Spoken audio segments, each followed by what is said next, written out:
Attrition warfare is a military strategy consisting of belligerent attempts to win a war by wearing down the enemy to the point of collapse through continuous losses in personnel and material. The war will usually be won by the side with greater such resources. The word attrition comes from the Latin root iterare, to rub against, similar to the grinding down of the opponent's forces in attrition warfare. Strategic considerations. Military theorists and strategists have viewed attrition warfare as something to be avoided. In the sense that attrition warfare represents an attempt to grind down an opponent through superior numbers, it represents the opposite of the usual principles of war, in which one attempts to achieve decisive victories by using minimal necessary resources and in minimal amount of time, through maneuver, concentration of force, surprise, and the like. On the other hand, a side that perceives itself to be at a marked disadvantage in maneuver warfare or unit tactics may deliberately seek out attrition warfare to neutralize its opponent's advantages. If the sides are nearly evenly matched, the outcome of a war of attrition is likely to be a Pyrrhic victory. The difference between war of attrition and other forms of war is somewhat artificial, since war always contains an element of attrition. One can be said to pursue a strategy of attrition if one makes it the main goal to cause gradual attrition to the opponent, eventually amounting to unacceptable or unsustainable levels for the opponent, while limiting one's own gradual losses to acceptable and sustainable levels.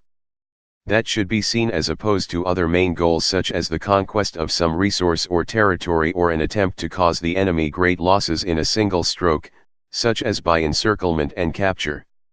Historically, attritional methods are tried only as a last resort, when other methods have failed or are obviously not feasible. Typically, when attritional methods have worn down the enemy sufficiently to make other methods feasible, attritional methods are abandoned in favor of other strategies.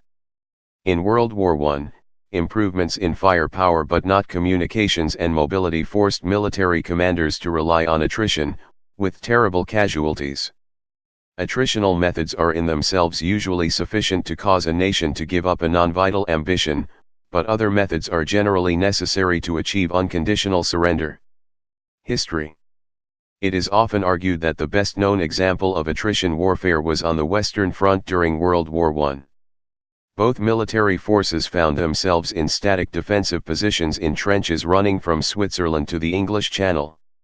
For years, without any opportunity for maneuvers, the only way the commanders thought that they could defeat the enemy was to repeatedly attack head-on and grind the other down. One of the most enduring examples of attrition warfare on the Western Front is the Battle of Verdun, which took place throughout most of 1916. Erich von Falkenhayn later claimed that his tactics at Verdun were designed not to take the city but rather to destroy the French army in its defense.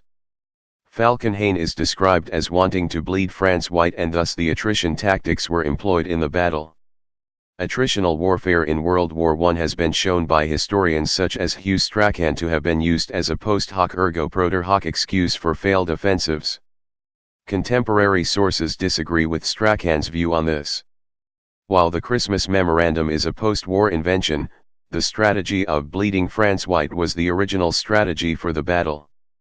Attrition to the enemy was easy to assert and difficult to refute, and thus may have been a convenient face-saving excuse in the wake of many indecisive battles.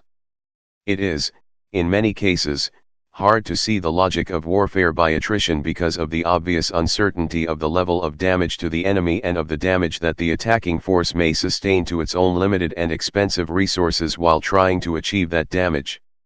Historians such as John Turenne and Gary Sheffield have suggested that attritional warfare was, however, a necessary step on the road to eventual victory, a wearing down process that sapped Central Powers' strength and left them vulnerable during the 100 Days Campaign of 1918. That is not to say that a general will not be prepared to sustain high casualties while trying to reach an objective. An example in which one side used attrition warfare to neutralize the other side's advantage in maneuverability and unit tactics occurred during the latter part of the American Civil War, when Union General Ulysses S. Grant pushed the Confederate Army continually.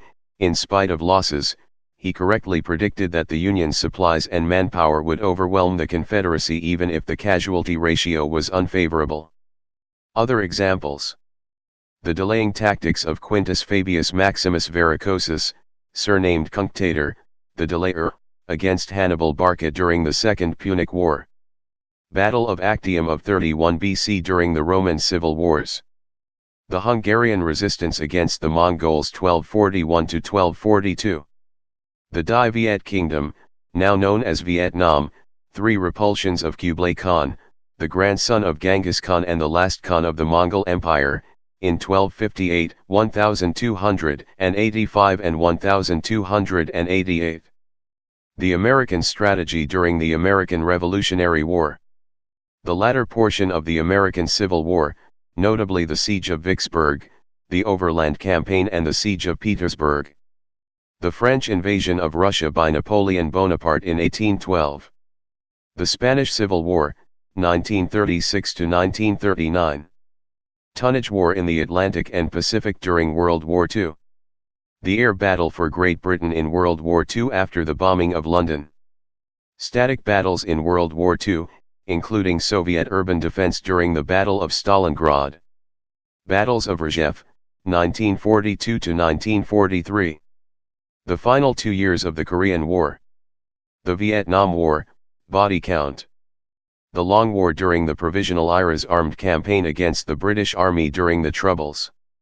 The Israeli-Egyptian War of Attrition from 1967 to 1970.